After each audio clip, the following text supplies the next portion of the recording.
Viral no bake cheesecake recipe பண்ணலாமா? So இது வைரல்லேருந்து ட்ரெண்ட்லேருந்து போய் ரொம்ப நாள் ஆச்சு.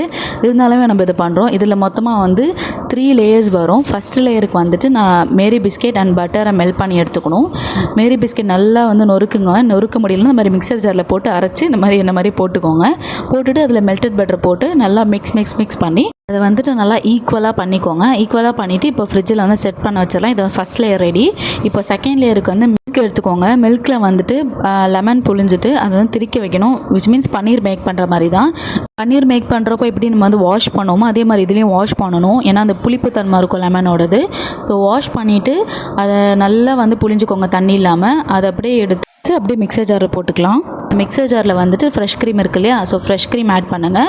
ஃப்ரெஷ் க்ரீம் ஆட் பண்ணிவிட்டு உங்களுக்கு ஸ்வீட்னஸ்க்கு ஏற்ற மாதிரி சுகர் ஆட் பண்ணிக்கோங்க. எனக்கு வந்துட்டு ஒரு 2 ஸ்பூன்ஸ் ஆஃப் சுகர் எடுத்திருக்கேன். உங்களுக்கு டேஸ்ட்டுக்கு ஏற்ற மாதிரி நீங்கள் சுகர் ஆட் பண்ணிக்கோங்க, இல்லை குறைச்சிக்கோங்க. அதுக்கப்புறம் வந்துட்டு தேர்ட் லேயருக்கு டைரி மில்க் எடுத்திருக்கேன். ஸோ டைரி மில்க் வந்துட்டு டபுள் பாயிலிங் மெத்தடில் நல்லா மெல்ட் பண்ணி எடுத்துக்கோங்க.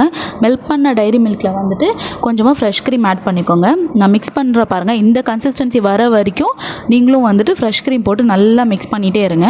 ஸோ அவ்வளோதான், நம்மளோட தேர்ட் லேயரும் செட் ஆகிடுச்சு. ஸோ இதை செட் பண்ணி எடுத்து சாப்பிட்டு பார்த்தோன்னா கொஞ்சம் ஓகேவாக தான் இருந்துச்சு எனக்கு ஏதோ.